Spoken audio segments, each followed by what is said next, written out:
Dan saudaraku, dan kemudian kita melihat yang pertama, pengaruh Roh Kudus. Ya, pengaruh urapan Roh Kudus, pengaruh yang manis dari Roh Kudus untuk pengenalan kita akan Tuhan. Amin. Dan saudaraku, kita tahu ya sebenarnya begitu sedikit tentang Tuhan. Itulah sebabnya perlu selama-lamanya nanti untuk mengenal Tuhan kita, karena Dia Tuhan yang besar. Ya, oleh karena itu saudaraku, kita harus betul-betul bersandar kepada Roh Kudus supaya kita bisa mengenal Tuhan kita lebih dalam lagi. Haleluya.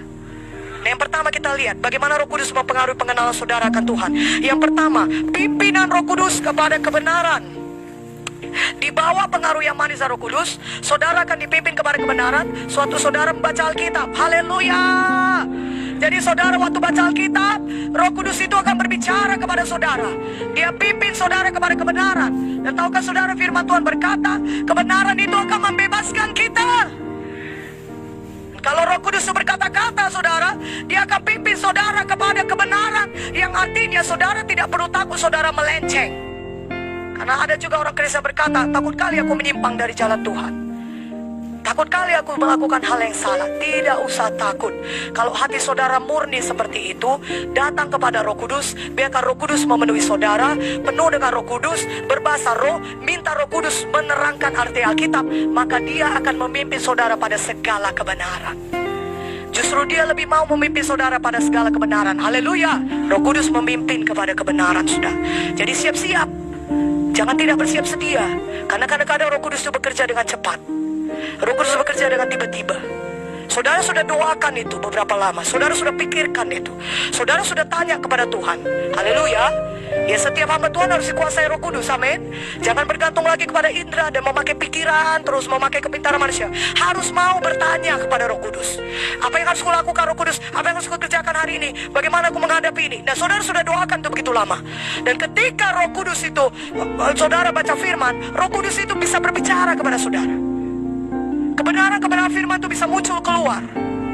Dan itu juga merupakan satu berkat bagi saudara. Karena bisa saja Tuhan berkata, khotbahkan ini kepada jemaatmu, kata Tuhan. Tuhan pimpin seperti itu. Haleluya. Yang kedua, Roh Kudus mengingatkan. Ketika saudara berada di bawah pengaruh yang manis Roh Kudus, maka saudara akan terus diingatkan tentang segala yang sudah dikatakan Yesus. Yohanes 14 ayat 26. Ini sangat indah sekali saudara, karena setiap firman Tuhan yang pernah kita baca, kalau kita membiarkan diri kita dikuasai Roh Kudus akan bisa mengingatkannya kepada kita.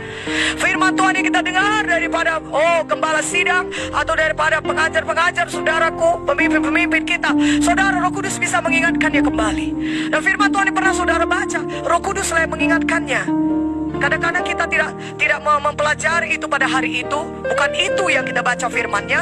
Tapi ketika kita melayani seseorang, Roh Kudus bisa mengingatkan kita.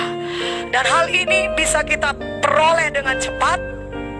Dan kita tidak menjadi buntu kalau kita membiarkan diri kita dikuasai Roh Kudus. Segera Roh Kudus akan menolong kita, karena memang kerjanya ini mengingatkan kita untuk firman Tuhan yang pernah diajarkan kepada kita. Haleluya. Yang ketiga, pengajaran langsung dari Roh Kudus. Kalau saudara berada di bawah pengaruh yang manis dari Roh Kudus, maka saudara akan diajari langsung oleh Roh Kudus. Roh Kudus itu bisa langsung berbicara kepada saudara, dan Dia mengajari saudara akan hal-hal yang bahkan belum pernah saudara dapatkan dari orang lain. Karena Roh Kudus itu bisa mengajar kita secara langsung. Sebab di 1 Yohanes 2:27, sebab di dalam diri kamu tetap ada pengurapan yang telah kamu terima daripadanya. Karena itu tidak perlu kamu diajar oleh orang lain, tapi sebagaimana pengurapan yang mengajar kamu tentang segala sesuatu, dan pengajarannya itu benar, tidak dusta, dan sebagaimana ia dahulu telah mengajar kamu, demikianlah hendaknya kamu tetap tinggal di dalam Dia. Jadi kalau kita tinggal membiarkan Zoe menguasai kita, Roh Kudus menguasai kita tiap hari, saudara akan dapat banyak hal-hal yang baru dari Tuhan. Ya, tidak secara implisit itu dikatakan kepada saudara ya di dalam sidang Tuhan ini, tapi ketika saudara berada di tempat pelayanan, saudara dengar langsung dari Roh Kudus, ini begini, ini begini, ini begini, ini begini. Haleluya.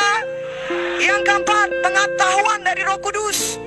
Kalau saudara berada di bawah pengaruh yang manis Roh Kudus, saudara akan mengetahui banyak perkara. Dan sebenarnya saudara, kita tanpa diajar oleh orang lain, sudah ada nih Roh Kudus itu berbicara kepada kita. Jadi gak benar kalau kita selalu menjawab, gak tahu aku itu, gak pernah diajari aku itu. Sejujurnya sebenarnya kalau kita mau jujur, sebenarnya kita pun sudah merasa itu bukan hal yang benar dilakukan. Tapi kita mengeraskan hati dengan memakai tameng. Aku tidak pernah diajari seperti itu. Dan kita berkata hal-hal yang seperti, padahal sebenarnya Roh Kudus itu adalah Roh Kudus yang berbicara. Dia langsung mengajari kita. Dia memberitahukan kepada kita banyak perkara. Banyak perkara. Tentunya yang perkara-perkara yang perlu saudara ketahui, yang dirasa perlu untuk pelayanan atau kehidupan pribadi saudara, Roh Kudus akan berbicara. Ya saudaraku, karena itu saudara, mari kita rindu Roh Kudus, dikuasai olehnya.